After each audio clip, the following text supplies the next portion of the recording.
Last year, I watched a South Korean reality TV show on Netflix called Physical 100.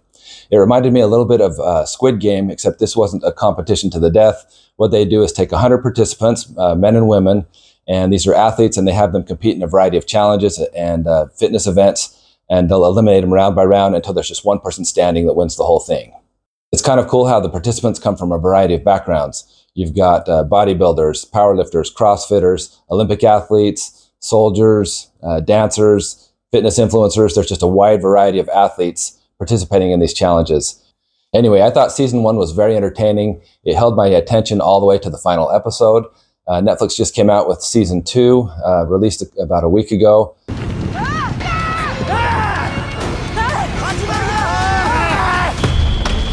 I've already burned through it and just finished watching it. So I thought I'd give a review of season 1 and 2, give some of my insights. I'm going to share 5 things I like and dislike about this program. All right, since I'm such a positive guy, we're going to start with the things I like. The first thing I appreciated about this is the fact that they've got athletes coming from such a variety of different backgrounds. Just so many different athletes to compete against each other. And it reminds me of those early days of UFC when it first started, and you'd have like a sumo against jiu-jitsu versus boxer versus wrestler. So it's kind of fun to see how those different disciplines play out against each other, who does better. And also the fact that you've got 100 athletes, they start to limit them really quick right off the bat and whittling it down. But just there's so many different personalities that you can root for or enjoy or be annoyed by. But it's kind of nice that there's just so many people, unlike the NBA dunk contest that has 4 people to start with. The second thing I really liked about this is how there were so many unique and original fitness challenges. There were some things you could hardly even imagine you've probably never seen before. So it was kind of fun to see these new things revealed. They didn't have much time to prepare for them either. They didn't know in advance what they were. So in that regard, I liked it. Kind of like CrossFit Games, how they have so many different events. There's a lot of variety. You don't just do the same thing every single round. The third thing I liked was the fact that they had big, elaborate, unique sets where they participate and compete with each other. It wasn't just out at a field or out on a track or something like that, but in a studio. But they had themes to it, so it was just a lot of work went into the background, the production value of it, so it was very entertaining to watch in that regard. The fourth thing I liked about it was that it showed you need not only strength to do well, but you also need speed and endurance. There's a lot of other components of fitness that a lot of people will just look at someone and assume if they're the biggest or the strongest, they're going to do well.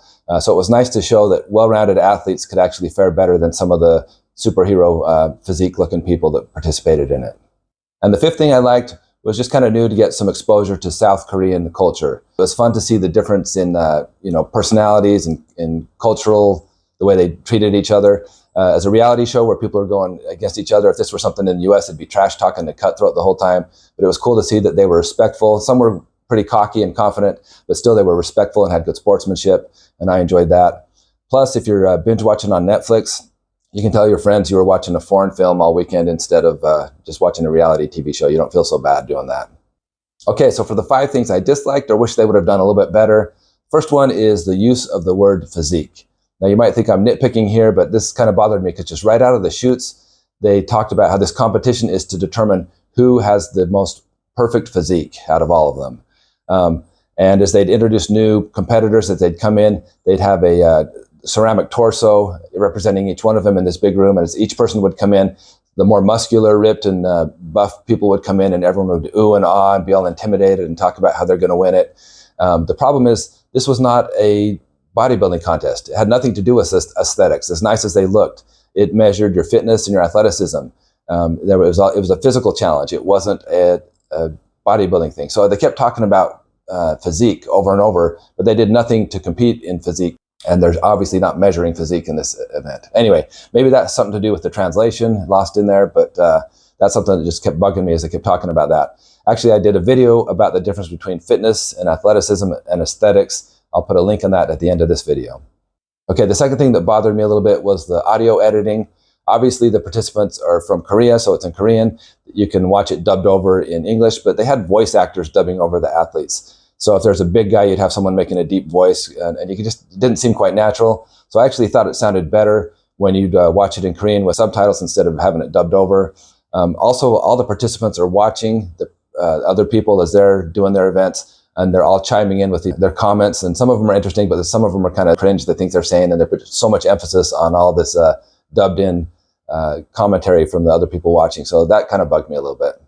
The third thing I didn't really like is the fact that this is a reality TV show. Therefore, it's going to follow that same format that so many do. So you're going to have dramatic music, slow motion. You're going to have these drawn out and dramatic reveals between each challenge or who's going to move on to the next round. And I can't really blame Physical 100. This is what all reality TV shows do, including rewinding it every 10 or 15 seconds, replaying the same thing over and over, seeing it multiple times, especially like little audio clips and from 5 or 6 different angles showing the same thing. So that gets kind of monotonous.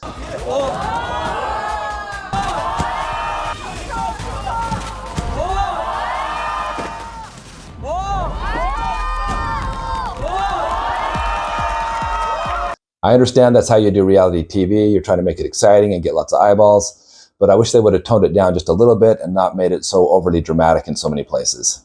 The fourth thing that bothered me was, despite the fact that they had these amazing sets and these great production value on it, it just seemed so dark, especially season 2. It's kind of like they dimmed the lights for the whole thing, so it was kind of hard to see and appreciate all of it.